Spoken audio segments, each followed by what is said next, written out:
All right. Welcome, folks.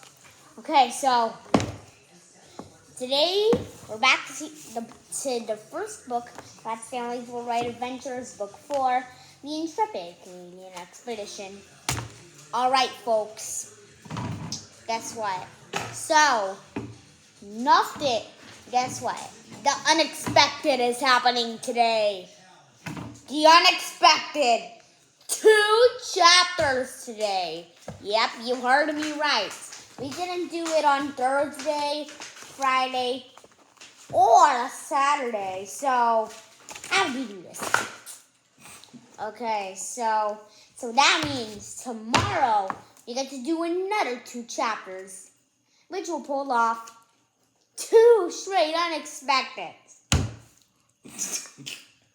Goofball. Put on, man. You okay? I'm kidding. Bishops. Now let's get reading. Right. Chapter 5. Is this the first time his new All right. has been on? Wait. There we go. Before you start, let's see our audience. We've got Grammy. Wait. No, We've got Mama. Mara. We've got your cameraman, me. And we've got his trophy from yesterday for winning the baseball tournament. And did you do this part? No, that's pretty good. Okay, go. Chapter 5. Maui Martin. The next morning, Stanley and Nick said goodbye to their hosts and found a dog sled team in the village. There was only 1 seat, so Stanley gamely volunteered right flat under everyone's feet. The ride was bumpy, bump, bump. But every time he was tempted to complain, Stanley had recalled the magical sky he and Nick had ever seen. At last, they arrived in the city of Calgary. The dog sled driver dropped them off at the address Tulugal had provided. Stanley and Nick knocked. When the door opened, Nick cried out, "This must be the wrong address. We're looking for Tulugal. His cousin. Cousin Tulugal sent you? Well, come on in, little partners." So to the spot, all right. How come you look like a cowboy? Nick demanded a riddle rudely, it must be said. And native people can't be cowboys, is that it? Well, guess again, little partner. This is Calgary, the wild west of Canada. I'm Naja, and I'm Inuit. And I'm also a cowboy. Now, come on in from the cold and meet my family. I guess I shouldn't have been surprised that a cousin of Tulugal would be a cowboy, Stanley said thoughtfully after being introduced to Naja's wife and children. A girl I met at Mount Rushmore, Calamity Jasper, told me that anyone can be a cowboy. She was part Lakota Sox. A smile came to Stanley's face remembering her. She taught me some other things too, he said. You have a rope I could borrow? Naja brought a length of rope, and then Stanley entertained everyone with fire rat tricks the cowgirl showed him. Nick sat in a corner, scowling. Nobody likes to show off, you know, he muttered. Just then, a knock came at the door. There on the steps stood a man wearing a bright red coat, a big tailed hat, and tall brown boots. He towered over everyone. So straight and powerful looking, Stanley wondered for a minute if he was real. Naja gave the man a big bear hug. Maui Martin, what are you doing here so far from Quebec? Quebec. Go. Working. My partner and I chased a dangerous desperado out here. Desperado. I figure. Desperado. Dangerous desperado. Desperado. I'm so close to my monster cousin. I might as well. Munchery cousin. I might as well stop by for a quick visit. Not. You're not just cousin too? And two balls? Asked Nick. Oh, oi. The French-Canadian side of the family by marriage. Nanny Martin at your service, he saluted to the boys. And who you might be? The boys introduced themselves, explained why they were trying to get to Niagara Falls. Then Stanley asked what he was dying to know. That dangerous desperado they were chasing. Did you get him? The Mountie beamed. But of course I got him. Mon ami, he cried. I am a Royal Canadian Mounted Police Officer. We always get our man. Now, how would you fellows like a ride to Quebec? Quebec. Good. My partner had to fly back with the Desperado. Good. And I could use the company. I could get you a lot closer to Niagara Falls. Good job.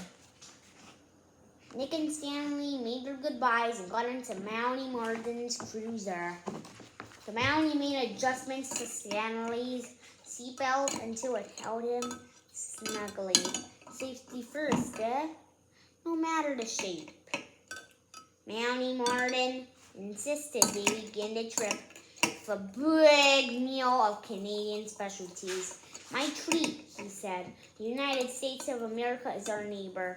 I'm just being neighborly while you are visiting us. The boys, having the healthy appetites that travel brings on, enjoyed everything. So, okay, I just got distracted. Stanley's favorite was poutine, French fries with cheese and gravy. What could be better? He asked. Maple toffee, answered Nick. He poured more hot syrup over snow for the second helping of this sticky dessert. Back on the road, Mountie Martin was a good guide. He pointed out mountains, rivers, and cities as they covered the vast and beautiful lands of Canada. All the sights seemed to remind him of a story or an interesting bit of history.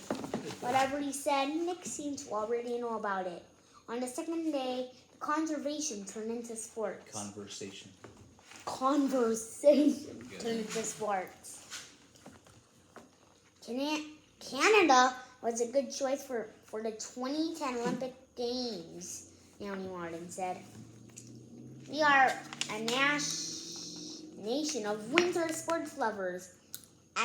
At that, Nick listed all his favorites. Skiing, skating, luging, or whatever it is. And luging and snowboarding. Nick was an expert at everything. Stanley slid down in his seat and stared out the window. At least, he thought, with every minute we are getting closer to Niagara Falls and closer to home. How about you, Stanley? Mountie Martin interrupted his thoughts. Who's your favorite team? Excuse me? We're talking about hockey. Here in Canada, it is our national sport.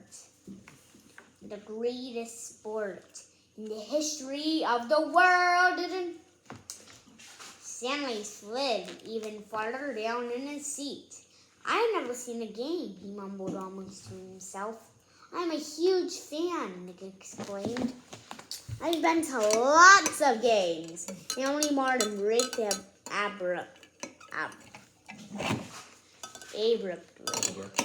abruptly. With caution and abruptly. Good. With caution and complete control. He pulled the cruiser over to the shoulder of the road and snapped the flashing lights on. Safety first, he explained. Now, would you please say that again, young man? Nick beamed. I said I've been to lots of hockey games. I'm the biggest fan. No, not you, the Mountie said. He nodded to Stanley. You, one of my. What did you just say? I think it's mon ami. Mon ami. Stanley felt himself blush with embarrassment. I've never been to a hockey game, he admitted. Well, said the Mountie, here in Canada, that is a very serious offense. A crime. And since I'm the sworn officer of the law, I cannot let this crime continue. I'm afraid I'm gonna have to arrest you and take you to Stanley gulped, waiting for his punishment. Good. A hockey game. Although Melanie Martin said this in a stern voice, he wore a big smile. In the back seat, Stanley grinned and saluted. Yes, sir, Melanie, sir. Melanie Martin, sir. I'm sorry for breaking the law. No fair, cried Nick. I'm a bigger fan than he is. Melanie Martin turned to face Nick. A team that competes with itself is not a very strong team. You understand? Oi? We means yes. Nick, French. Nick asked. You mean Stanley and me? Do you understand? No. Melanie Martin. And began. Oi means yes in French. We. But we? Good. I do mean you and Stanley. Look, you telling me stories about snowboarding as a pair, traveling across Canada together, flying through the air, relying upon each other. You make your way back across this whole country again because you are a team. Why must you always compete in the Royal Canadian Mounted Police? We've learned to rely on our partners. We must always be we. Now, if you are ready to be a real team, I think I will take you both to this hockey game tonight. Sure, for a hockey game, we'll be a team next round, but Stanley noticed he had crossed his fingers. Very good. You want to stop? Well, That's 11 minutes. now 12 minutes. All right, folks. We're not doing 2 chapters because, you know why? The crowd explodes! You know why? It's because if you look at the timer, we've reached 12 minutes and I might run out of storage soon, so. Goofball. You're such a goofball. Good. What a goofball.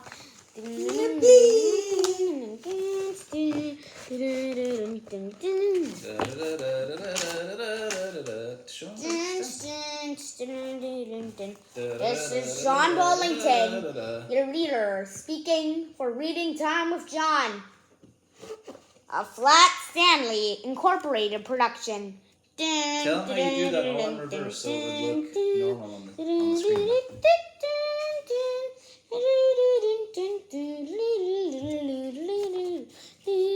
Flat Stan is short for Flat Stanley. I wrote Flat Stan because we ran out of room for Stanley.